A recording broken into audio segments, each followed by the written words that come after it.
Thank you all for being here. I want to say my name is Gabe. I'm chief editor of security.org, which is part of the Centerfield network of consumer guides. And here at security.org, we really pride ourselves on creating elements for our consumers that can help them secure their digital and physical lives. We focus on the issues and products surrounding, digital safety, home safety, identity theft, among others. And in today's webinar, we're going to be talking about how the COVID-19 pandemic and work from home has been impacting the cybersecurity and smart home industries. Now, you can consider the following, that nearly 40% of Americans report working from home with a personal computer compared to 10% with the business computer. The fact that 71% of Americans are concerned or very concerned about the security of their financial and personal information. Half are very or extremely confident that they're taking appropriate online safety. Not all these things really jive together. And of course, many Americans are not following the recommended digital privacy practices, including using a VPN or switching up their passwords or things of that nature. So just briefly, a bit about me. I went to NYU Law. I began my career working to protect consumers from banks and other financial institutions here in New York. I left as assistant counsel, and I went on to really find a way to work in a manner that allows me to marry my nerdy passions with my hope to make people feel safe, both in the physical and digital sense. So now I would like to go ahead and introduce some of our panelists. And so, let us know, your background and a little bit about how you've been doing the past few months. If we can go ahead and start with Max Silver Thompson. Sure. Thanks, everyone. First, let me say thank you to Gabe for inviting me here today. Thank you to Centerfield and security.org for hosting this event. And of course, thanks everyone for just coming to listen to what we all have to say and share with you today. So I am a licensed attorney. So as an attorney, I just want to briefly say the information I provide to you today are my own views, not the views of my employer or former employers, and should not be considered legal advice. So as Gabe mentioned, my name is Max Thompson. I've been practicing as an attorney in the financial services industry for the last 6 years. I started my career at the New York State Department of Financial Services, which is New York's primary financial regulator, overseeing roughly $8 trillion in assets and, of course, millions of consumers. While at DFS, I worked on a number of regulatory initiatives relating to issues in banking, cryptocurrency, anti-money laundering, but importantly, I was integral to the department's creation and implementation of what's known as Part 500, which is one of the nation's most comprehensive cybersecurity regulations to date. I left the government in 2017 and have since been in-house and in private practice for the financial services industry, advising on a wide range of issues. But of course, because of the industry I'm in, financial services, where data is abundant and extremely sensitive, cybersecurity remains a primary focus for me in my practice today. Great, thanks. Ying? Yes, great to meet everyone here. And I would follow the example that Max set in stating that my views here are my own. And I'm very pleased to be here to talk and share any perspective from my experience. In a short nutshell, I'm a public relations consultant at one point that turned and pivoted as a software engineer with a master's in cybersecurity, and have worked across communities internationally in Paris and Beijing and San Francisco and now in New York, to bridge the gap between technology, ideas, and people.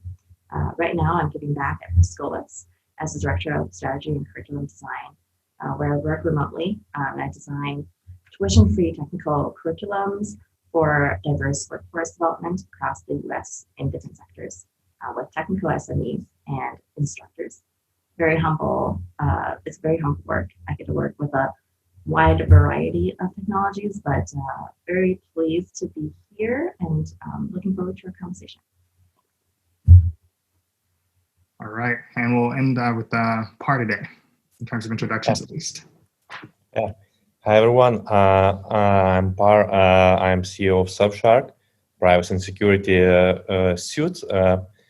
My background is throughout my life. I ran multiple startups in internet provider sphere, but always was kind of had a hobby of being a privacy and security fan, and also it was a big passion for me throughout my life.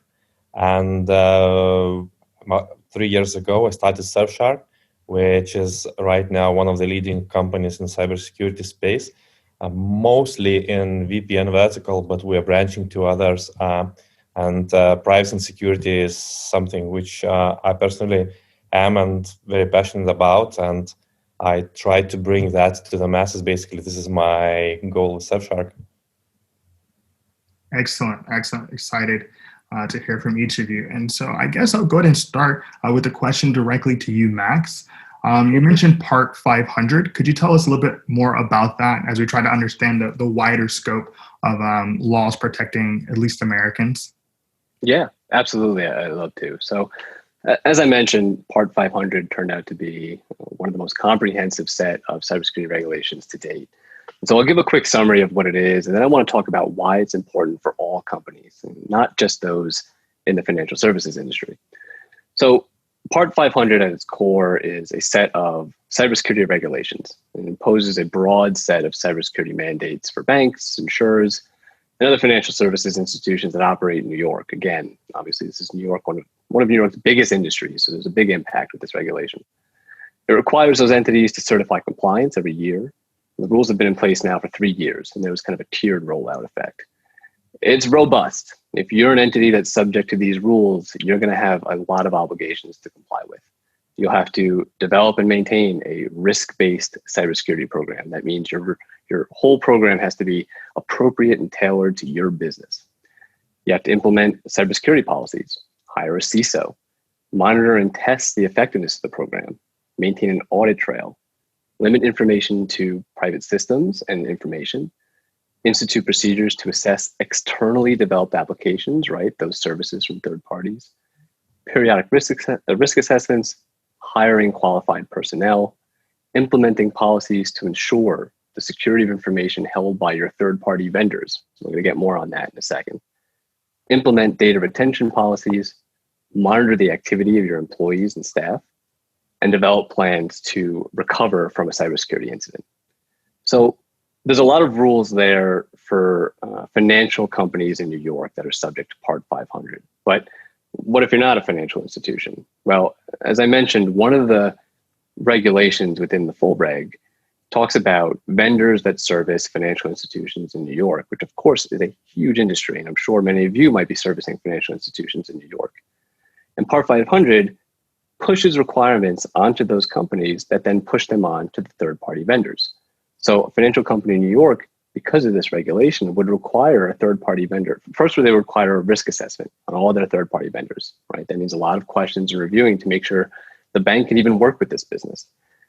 They will look for minimum cybersecurity practices done by the vendors to see if they have a good cybersecurity hygiene, evaluate the adequacy of those practices and see if they're actually implemented, and then perform periodic risk assessments, right? So again, even if you're not a financial entity operating in New York, you might have some obligations here. If you're providing services to these companies, you will have an impact from Part 500. For example, imagine if you want to provide some sort of physical or technical security services for a bank branch, right? You may be subject to this long analysis in the state of New York. Other than that, Part 500 set a precedent in a lot of ways for national cybersecurity standards. You'll likely see as new rules come out, they tend to reference the same obligations that are in Part 500 today. Excellent. So since leaving the government, and I guess this is kind of a broader perspective, but since everyone ultimately has some type of link to some financial institution of some sort or another, you can see that this is trickling down in a sense to other entities. So what are some of those cybersecurity issues that you would see a third-party vendor running into? Exactly. Yeah, that's right. So when it comes to third-party vendors interacting with some of these companies, you'll see that they themselves have to get up to cybersecurity posture very quickly if they hadn't before. They're going to be asked about their cybersecurity policies. if I'm a financial institution and I'm giving you access to my information or my systems, I want to be sure that you are not now a weakness in my chain, right? If I'm adding you to my systems, I don't want you to frustrate my cybersecurity program. So I want to make sure that you, third-party vendor, are making sure that your staff are appropriately informed, that you have good policies and procedures to make sure you're operating sufficiently. Great, great. And have you seen any particular cybersecurity issues in respect to COVID-19? I've seen plenty of cybersecurity issues with respect to COVID-19. I mean, I'll talk a little bit more about client issues generally, and I'll talk about some during COVID-19. So, look, I think in my practice, well, I've seen issues in two regards: client issues and issues as a lawyer, right? As an attorney, I want to work with our information security team to ensure our systems are compliant and appropriately scoped to business risk. This is a rapidly changing area. So there's new threats popping up every day. I like to stay in close touch with our CISO and become a partner because we're seeing more threats, right? We're seeing more creative phishing attempts. We're seeing unexpected outages and then some. And there's now more devices with more data. I mean, there's more potential for weaknesses. And even as an attorney in my own practice, we are communicating far more digitally these days, and our communications are some of the most sensitive. So we have to be extra mindful of that. And I'm using 2FA pretty often now myself to ensure that I have a good cybersecurity posture within my own practice. I think for COVID-specific issues, I'd say there are three that came to my mind immediately. First, even prior to COVID, businesses always had, one of the biggest weaknesses businesses have is human error, right? You can have a great program and great tools, but your employees, the people that are working in your business, could be the weakest link. Whether it's falling for a phishing attempt or simply leaving a device out and unlocked, it only takes one employee to compromise the system. So these days during COVID, that risk is amplified times 10. People are just simply burnt out from working from home, and they're just more susceptible to making errors. In addition, there is, of course, heightened use of third-party communication applications like Zoom, which we're using right now, and Slack, and several others, right? And that leads to heightened risk. We all know of the Zoom hacks that grabbed headlines earlier in the year, and now a Slack outage just 2 weeks ago really causes us to wonder, how strong is this work from home infrastructure that we're all relying on? My last COVID item that I've seen really in these last few months, we should all be mindful of the digital tools we're using and how privacy might be diminished.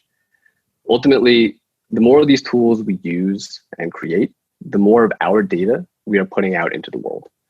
So if you think of all the meetings you used to have before COVID with your colleagues, for example, in a private office or in an elevator, or simply just walking to get coffee and lunch or talking about work issues, those conversations are now done in the digital medium and are being recorded. So businesses need to be mindful of what data is being created and how it's stored. That's a great segue into a question I wanted to talk to you about, Ying, regarding her work and how her workplace has been navigating technical instruction during this era. Absolutely.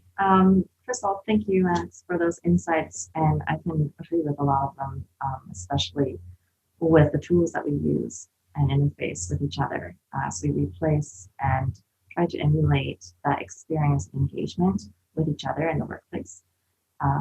So engagement is the key to the Scholas courses, right? We serve a community of adults that have taken alternative paths and been really creative in order to enter the field and re-enter the field and find us. And our tuition-free courses, even though they're tuition-free, they are not cost-free, right? You have to invest in yourself through time and effort, and also make space to engage with each other. So what we had offered before is a safe location where people can go, escape families, pressures, burdens, and be in a classroom and engage with each other and focus on learning.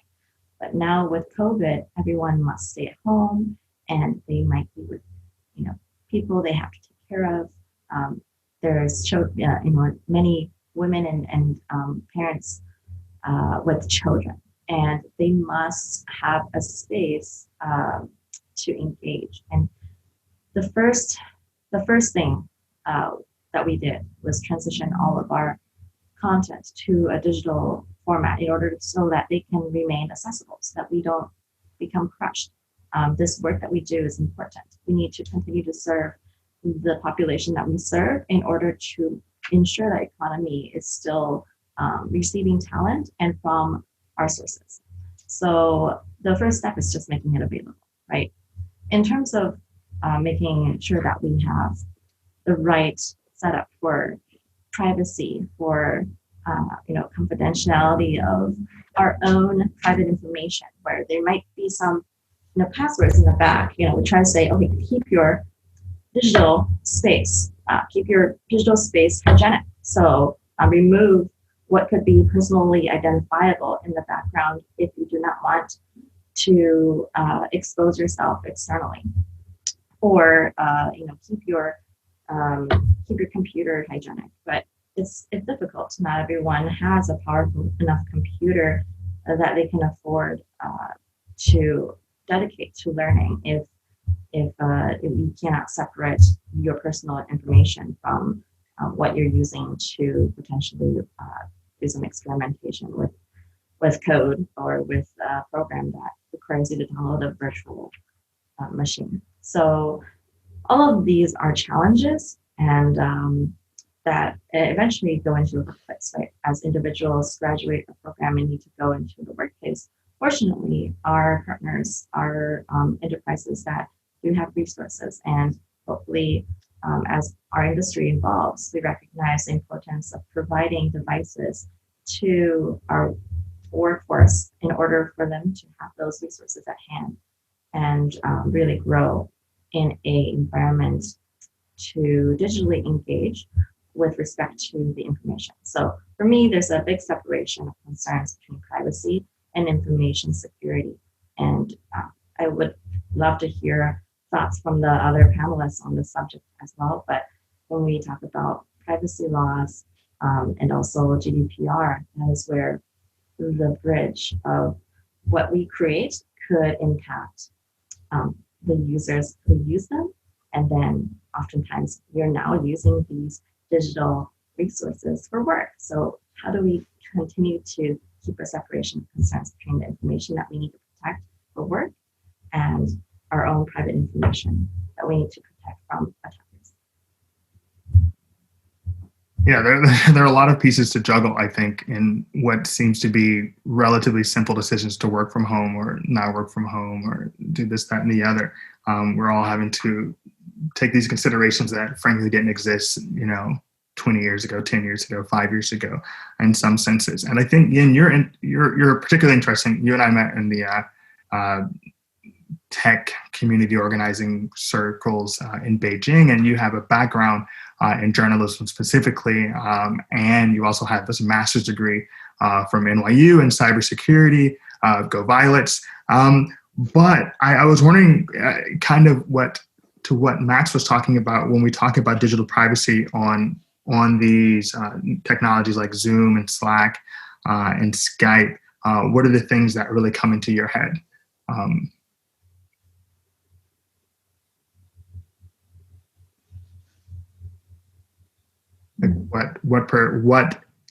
Like we talked a little bit about like security by design or security by policy and everything going on. Do you mind if I take a stab at that question, or is that a question for Max? Sure. Okay. I want to, and Max, please come in. But I have some immediate feelings. Right, Skype is very commonly used when we were in China. There have been many stories where I have personally heard from a journalist trying to use it, and it's got vulnerabilities, and it's not known for being an encrypted and secure channel. It is known for, being able to video chat with individuals that you choose to use Skype with. But now, less and less so, I don't see it anymore. Slack, I see it with groups of engineers, but hopefully they're using enterprise editions to secure that channel. And Zoom, many topics. So I will have Max comment on. I think you already mentioned some of the instances, but Skype. Yeah, look, I think Zoom is a really interesting case study for me, and I'm sure for others as well, because it highlighted first, I think, the sense of urgency at the beginning of COVID. Right, we were all put in a position where we needed to come up with a solution very quickly to keep our economy afloat. And Zoom kind of stepped into the picture as a solution that could work for everyone relatively quickly. And it just shows that if we rush to a solution without doing our proper due diligence, it can lead to disastrous effects. I'm thankful in that our company did not have any Zoom incidences when all that was primary focus. We switched to other providers. We do still use Zoom today, although less than we had at the beginning. But I think it just really highlights that even though these services are there for our use to make our lives easier, they may not be as well equipped as they should be for the things we're trying to use them for today. Yeah, I'd like to this is great because we are moving around this idea of vulnerabilities and concerns and issues. And so I wanted to ask Par, what was the primary security vulnerability or privacy concern you were considering when you founded Surfshark? Sure. So, as I mentioned before, I mean, throughout my life, I was always, I would say, quite a technical person. I used to work as a sysadmin and also running those startups, usually in the back end, building the systems, and at the same time reading about the privacy and seeing how the internet evolves. I still remember the internet when it was, in the old days, open to everyone and without any borders. And we have this saying at Surfshark that it's the internet is supposed to be like an ocean, right? There are no borders, there are no limits, and wherever you swim through, there are nothing. You leave no footprints behind. And this is so. Before I started Surfshark, basically what I saw is a lack of understanding of how important the privacy and security is. Or in some cases, even if people would understand it, they would not be sure how to actually protect themselves in a simple and accessible manner. Most of the times, VPNs themselves were used mostly by companies to access, for the employees to access a particular resource in the company, but technology itself was quite complicated, and for a person on the street, it sounded very technical. I mean, what those letters even mean, right? So my goal with Surfshark was basically to make it accessible and easily understandable in the same way as antiviruses did when they came in, right? You have the software on your computer, you have it always on, and you never think about it, and it just protects you. So my goal with Surfshark was just that, bring the privacy into people's lives without them having to learn about all the complicated steps they need to go through. So then, so people are like, okay, I don't need to understand these complicated steps, but now what have they been afforded when they use a VPN like Surfshark? What do you think? What freedoms are people afforded with those? Yeah, so there are quite a few, but generally I divide those into like three areas. So one is freedom of access, with which I would say like being able to access anything which is often restricted for malicious or legit reasons. For example, if you are in China somewhere, you might want to access your Facebook. I think it's a human right to access the resources you want to access, and this is where VPNs can come in. If you are somewhere where there is a particular website blocked, for example, if you are in somewhere in the Middle East and you have a particular website blocked about particular point of view, political view, etc. For me, it's similar to removing the books from the library. And I think that everyone has to have a choice of accessing all the information the world has to offer. So that's freedom of access. The second would be, I would say, like freedom of speech in a sense, right? Because the VPNs allow people to have their thoughts expressed without any worry to their security or health in any way. In some countries, you like US, you don't have that problem in expressing your views. But there are so many different countries where it's such a big issue. And VPNs, consumer VPNs in particular, allow people to have the voice on the internet, to actually be able to write anonymously, often about very important topics which they would not be able to otherwise, if they would know they are being tracked or traced back who was the author of a particular piece. And and the third, the last one, is obviously a security aspect, which VPN was the primary technology, primary solution for this problem was a security aspect, right? And but only later on it evolved into a privacy use cases. But security is another very important thing, and internet itself was not built as a secure network in the beginning. It was when it was created, it was thought of it's just a one open network for everyone. And later on, we realized that it's a big problem because there are different types of attacks where not necessarily everyone is agreeing to play nice, and that's where HTTPS came in. Mm-hmm. But HTTPS is not solving all the issues. And VPN is another technology which allows to secure the tunnel between 2 points on the internet, basically.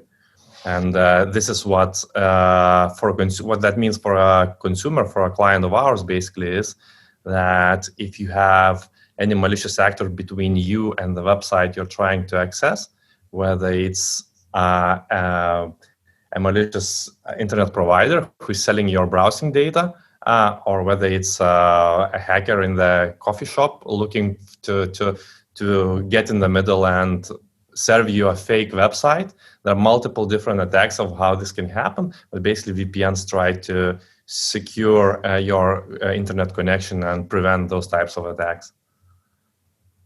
Yeah, I mean, that's something we always have fun talking about at security.org. And so if that's the case, if there are these elements of malicious actors in between, what pitfalls would you state that people should be looking out for when they are looking at getting into the VPN space? Yeah, so I think it's important to separate two different types of VPNs, as in VPNs used by companies to access the resource, and a lot of people often confuse those. And they do provide security aspect for it to access a particular resource in the company when you're outside of the perimeter. And there are consumer VPNs, which I run one of the companies of, and you can split those into basically paid VPNs, which have their monetization model by people paying for subscription, and free VPNs, which provide the service for free. But as everyone knows, nothing is for free in this world, sadly, and usually there are multiple expressions, but one of very popular one is, right, if you are the product, otherwise if you don't pay for the product. So I would say that one of the important things in choosing a reliable consumer VPN is obviously doing the same due diligence as with anything you do online, right? Do some basic checkups, right? Don't go for obviously free VPNs, because most likely, I mean, the only way they monetize it is either selling your data or showing you ads. Either way, it's not particularly something you would want. And as for the subscription-based VPN companies, I would always look for trusted reviews by independent parties, whether the company is there, whether it's an established company or it's someone who is just came up, and are they, do they have the full platform support for all your devices, that kind of stuff. But basically just due diligence, common diligence, where you check check around. Don't go blindly for the first VPN company you see. Max and I, as beginning attorneys from New York, we learned all about due diligence. We were deep into the litigation front for a while there, and so I think this what opens us up in another sense is that I wonder if people understand, Yinmei, that what your work ultimately, you're creating the next workforce out there, the next digital workforce. And you're essentially training the human interface, because as Max said, that is generally the weakest link in any system. And I was wondering what that means in terms of like your ability to create a workforce. What does your training look like when you're trying to teach people about these issues? Well, let's see, there's a lot of work that we do. And let me try to tie it back to our discussion as well. Yeah, it's interesting. We have a lot of classrooms. We teach a number of certifications. There's system administration, IT support, but also diving into data engineering and cloud DevOps, or we call it cloud DevOps, really DevOps, but leveraging AWS and other services. And additionally, software development. And anytime we instruct in our courses, one level challenge is that we have to be mindful of students in privacy. So these students, their information, we do not share it externally. We want to make sure that their environment is safe, and they can speak freely as well. One of the practices that I try to discourage is use of insecure and unvetted software for communication. So if people are passing passwords around because I think it's very safe to do so via Telegram, I say, no, don't do that. Make sure that you are being wise and relying upon your research and due diligence about the software that you use. I personally love using Signal.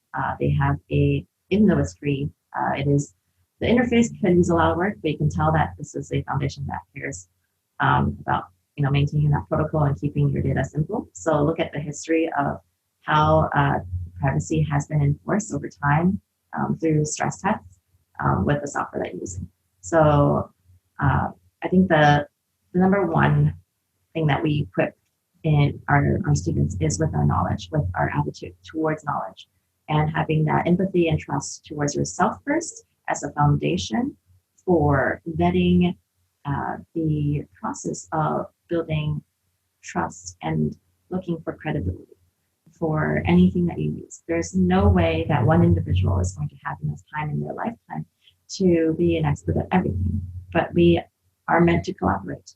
And in order to collaborate, we must first be that strength that we can work with each other to collaborate on a secure system. So hopefully by instilling that spirit of knowledge and honesty in our students, we will have a workforce that will be able to build products that are respectful of the type of integrity that we want to see in this world, in our products, in the way that we deal with each other and how we serve with the features that we choose, and hopefully just build a better world.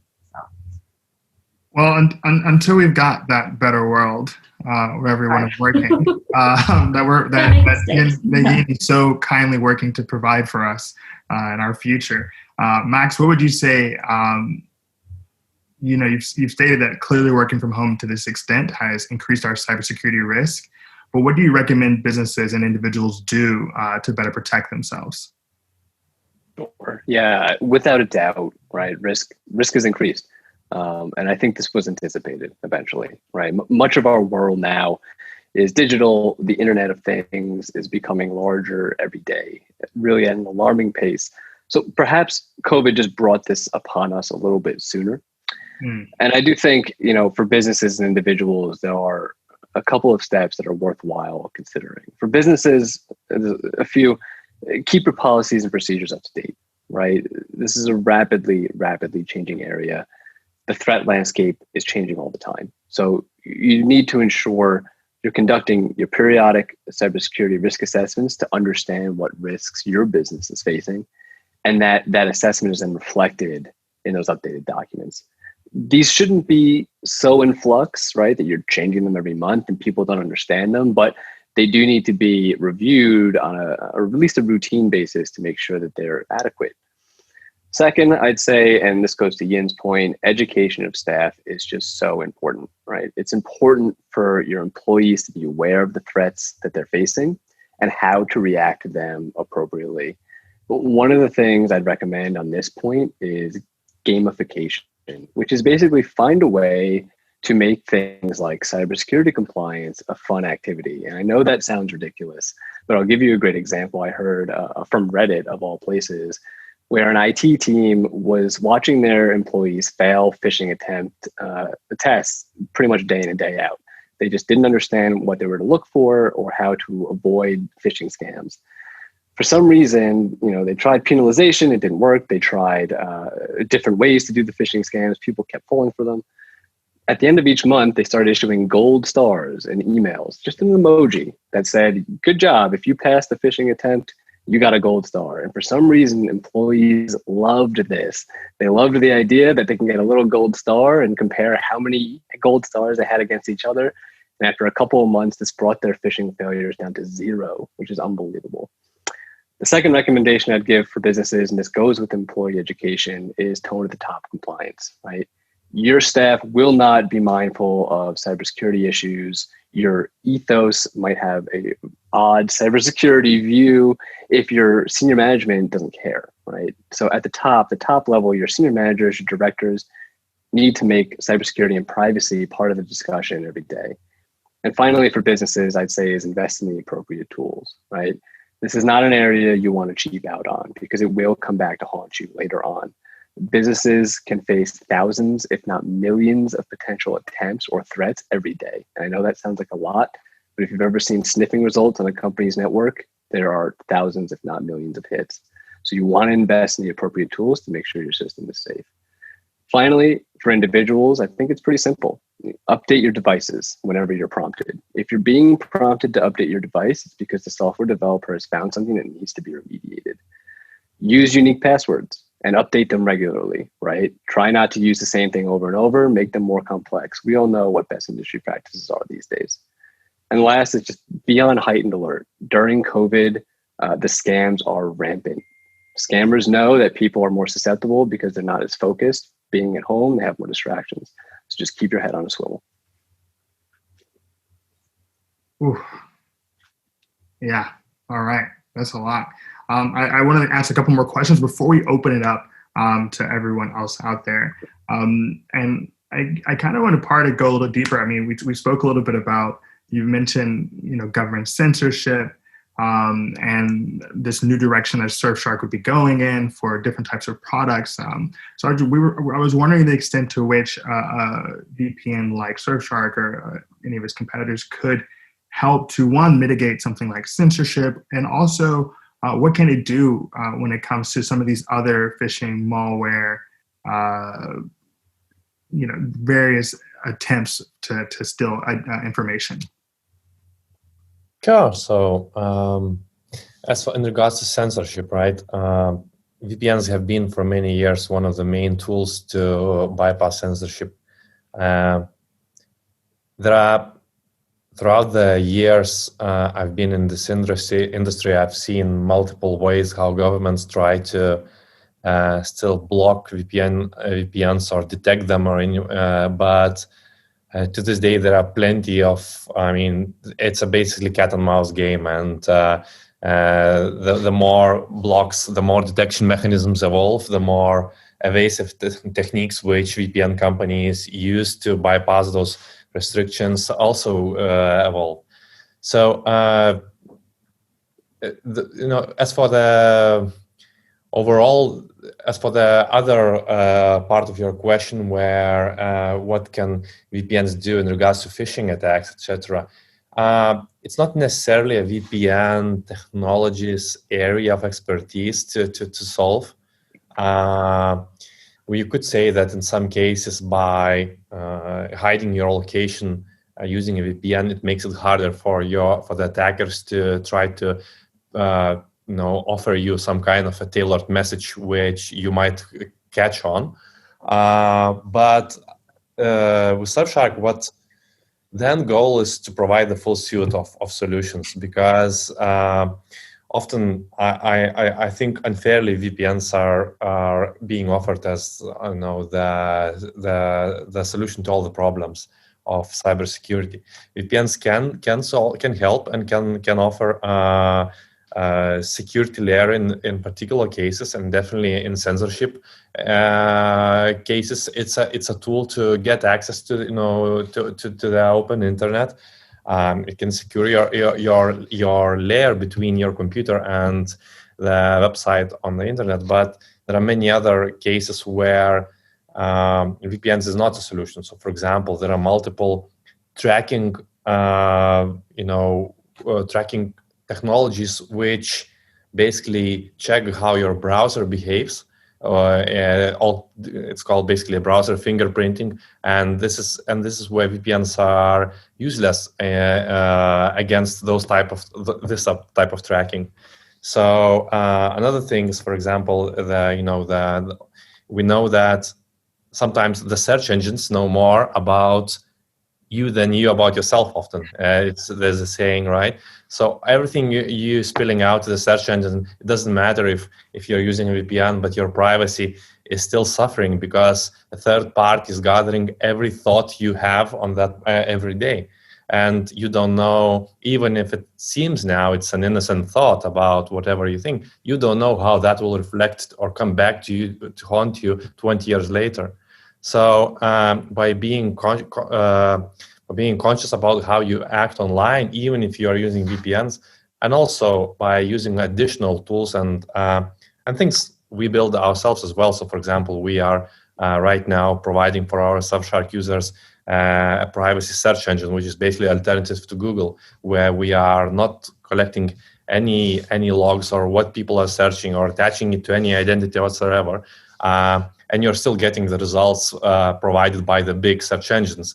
They cannot see you who's searching and why. So by using all these different tools, I mean, you can extend your basic coverage of security and educating yourself. I think a very important thing another panelist said is always educating. I mean, there's no tool is perfect if you don't know how to use it correctly. You know, if you heard on the webinar that VPN is a solution to all your problems, and you're gonna use it and you think you're fine, well, you're wrong.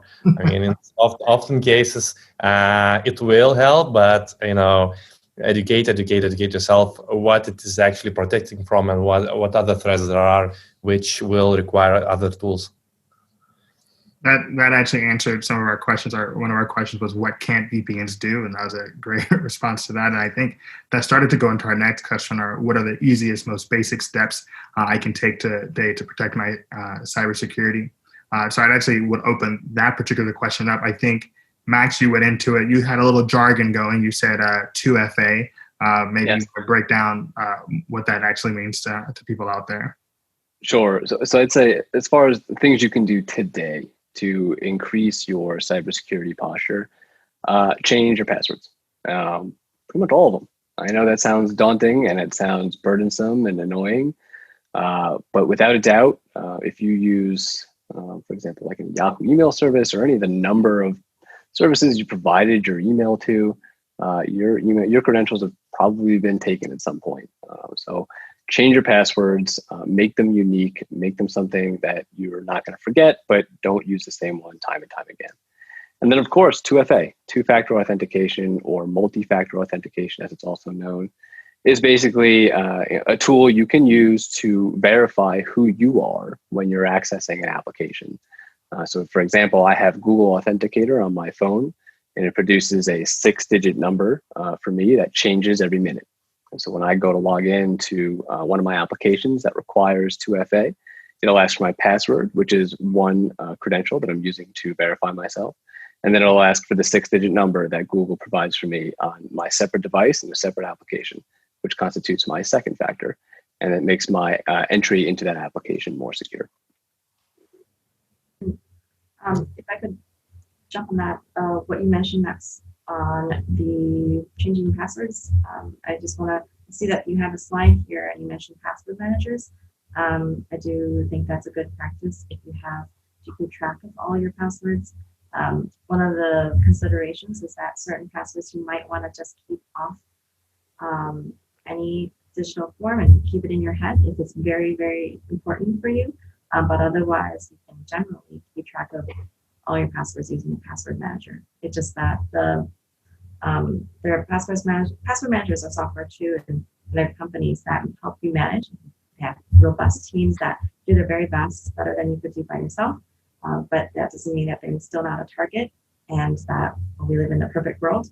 For two-factor authentication, I want to just alert the behavior that it introduces, where you look at two things that you own, or something you own or you have that no one else does, and to act as a form of verification. Do not click on any links, because sometimes people manipulate that behavior change as a way to introduce another interface for you to give other people access to your phone. So if you're doing two-factor authentication, use an authenticator app, use an application that offers the code, but it's usually, they give you something to know, and then you use that knowledge to plug into where it's waiting for your knowledge. So, remember that there's going to be new methods and they're going to look similar. And with that transition is a state of vulnerability, and forgive yourself if you make that mistake, but, do your best. That's great, because, if you were to click one of those links, you wouldn't get a gold star. Hopefully you just get a gold star.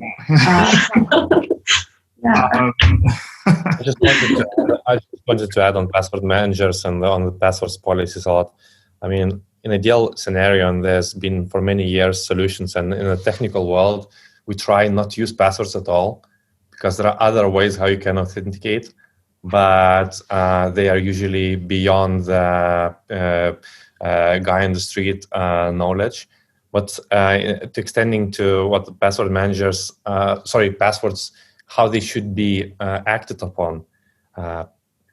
You should never try remember most of your passwords. Just put them out there, and also every single password has to be randomly generated. That is the only way how you can be sure that it's not has been leaked somewhere. Because if you are creating up your easily rememberable names like, I don't know, dog and cat 123, most likely this password has been used by someone on the other end of the world, and it's being used somewhere in brute force attacks. So it's just user generators where it spits you out a random long string. Stick it out for that one particular website. Don't use it anywhere else. At least then, when the website is compromised and your credentials are stolen, you are only having to deal with one particular data breach, not with all of other websites you might be using the same password combination. That's a great question, because that actually brings it to another question I wanted to ask. I just, had ordered one of those Pelotons. I'm looking forward to all the rest of these home, products that I have in my house from any number of companies. And so I was wondering, what are the biggest privacy concerns for all these gadgets that we're all bringing to our home during this period? Because what else are we going to do other than talk to Alexa, talk to Google? What do you guys think about those? Oh, I love shopping, but I also try to remember that I shop. I shouldn't be shopping to fill a gap in my life. I should be shopping to add value, right? So think about why you're shopping, what is the value that's being offered, and if it's very expensive or if it's very cheap, think about what are the risks that you are inviting into your life by purchasing the item, right? So one of the recent experience, I can share a story of mine. I wanted to have a webcam in my home. I was going to leave it for a period, and I just wanted to make sure that nobody comes in. And I have also friends who have roommates, and they want to make sure that if they are gone, that their home is secure, and if someone can take care of the plants, even some just to monitor and be like, hey, are you there? Are my plants still alive? So all kinds of cases where that is the value that they need. They need some kind of visual feedback, and the risk is that someone could take that information and use it. So for them, they're like, okay, you can look at my plants, but you're just going to look at my plants is what's going to happen. But it's really worth that I purchased a webcam here to place in front of my plants for monitoring it.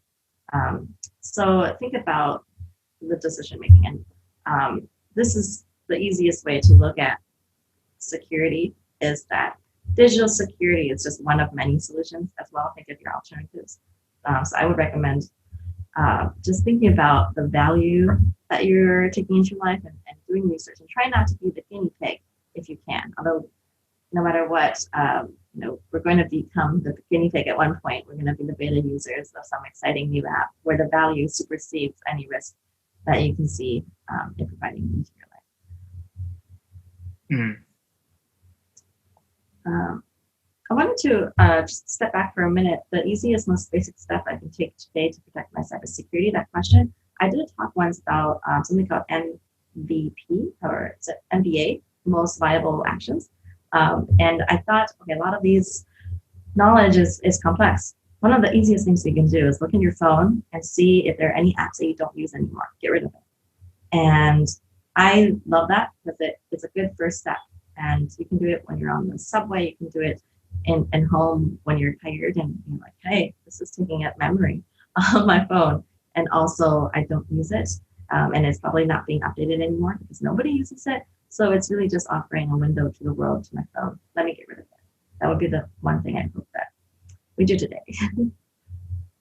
Excellent. Well, I realize we're starting to run into our time, so I wanted to ask a few final questions, and we'll open it up for you all to say your final piece. But you've been alluding to a few things. What is next on the horizon for Surfshark and cybersecurity, or can you talk about it yet?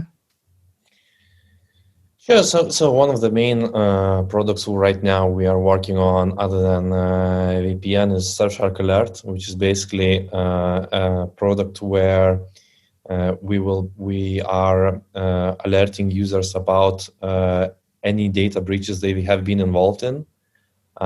So, for example, if you've been using Netflix, for example, and there was a data spill of accounts, credit cards, names somewhere in the dark web, we find your personal information, we will alert you about that incident and advise you on the next steps, what you can do about it. So that's one of the biggest efforts we're right now working on. I think regardless of what we spoke about all the best practices, number of breaches online are increasing every day. And at least we can address that part where people are aware that their personal information has been exposed somewhere online, and they can do proactive steps in regards to changing the passwords, contacting their bank about the credit cards, etc., etc. So that's another product which I already mentioned about, as kind of in a beta right now, but it's a search engine which is being provided by our subscribers. For our subscribers, we are looking into ways how we can open it to everyone and just give it for free, because that's my company is a tool to bring your ideas to the world, right? But you have to make it work financially as well. Otherwise, it's not very sustainable in the long term.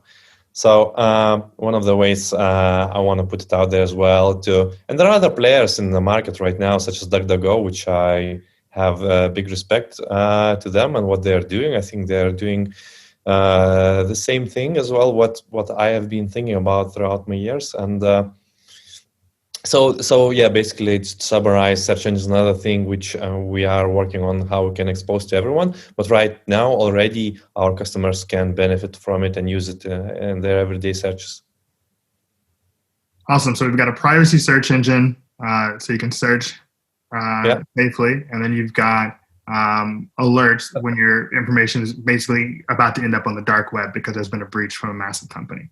It has already in the dark web, Right, because this is where we basically monitor the dark web, all kinds of forums, and basically we have our, in a sense, agents there talking to guys underground and seeing what's happening. And this way we hope, we don't promise anything, but we try to get to those breaches as soon as possible before they have been used for malicious purposes, whether accessing or in identity theft situations, etc., and letting know those people that your data has been exposed.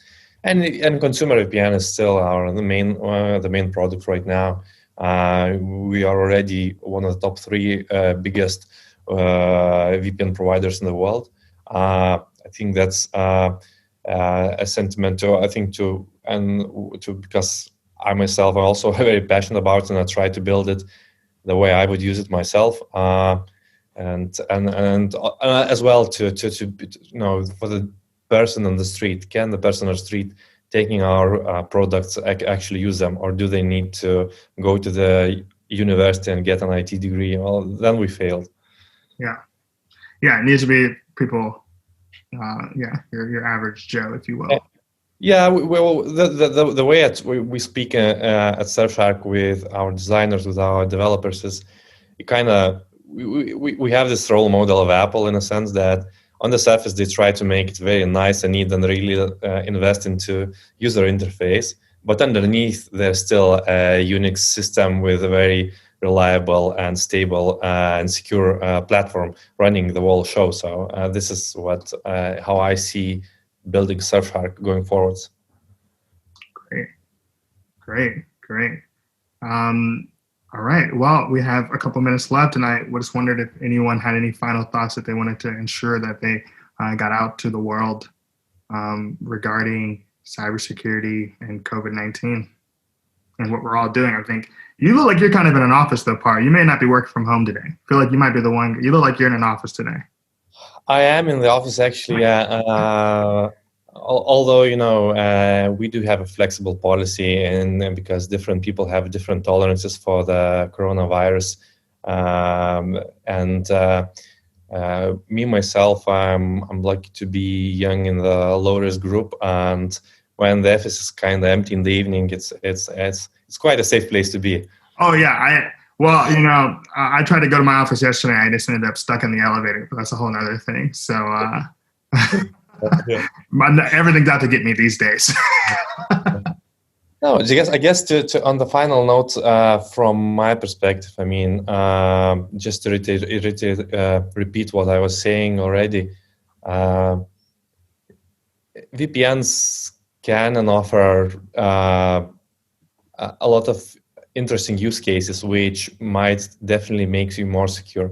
I think even if it does not solve all the issues, it will at least get you interested in that area of life. And by investing into a consumer VPN, a password manager, antivirus, using a two-factor authentication, using a single use passwords everywhere, and making sure that your browser is free of all kinds of extensions and add-ons, and your phone full of unknown applications. Just running a very simple digital life makes it much more secure. I think that's my point on it. Great. I would love to say,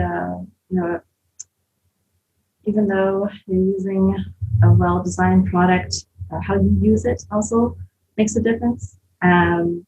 And where you use it, there's a lot of external factors. I've had a whole class of NYU law students install a VPN and run Wireshark and discover that their content is not encrypted, mostly because the instructions for installation ask them to remove that feature. So, if you don't install it, or if you're wrapping it around something else, and it's not as simple as that. So understand what you're doing before you do it, and if life or death comes to play, choose life and just try to do what you can to get what you need done. And it might not be perfect, but Yeah, no pressure, but do your best. Max? Final thoughts goes quite well with what Yin was just saying. I think as we continue on, the data age is upon us. Data will continue to grow in our everyday lives. The most important thing, I think, for businesses and individuals is just education. We need to understand exactly our cybersecurity posture in context of the information we are putting out into the world, and making sure that people know about it, know how to protect themselves, and know how to react in the event of an incident. I think user education is going to be our future. As with any other industry, knowledge is power. All right. Well, thank you all for participating today on our panel. Learned a lot myself. Anxious to rewatch this later. And thanks for everyone who's watching and tuning in to the webinar. All right, guys. Thank you. Thanks, everyone. Goodbye. Goodbye.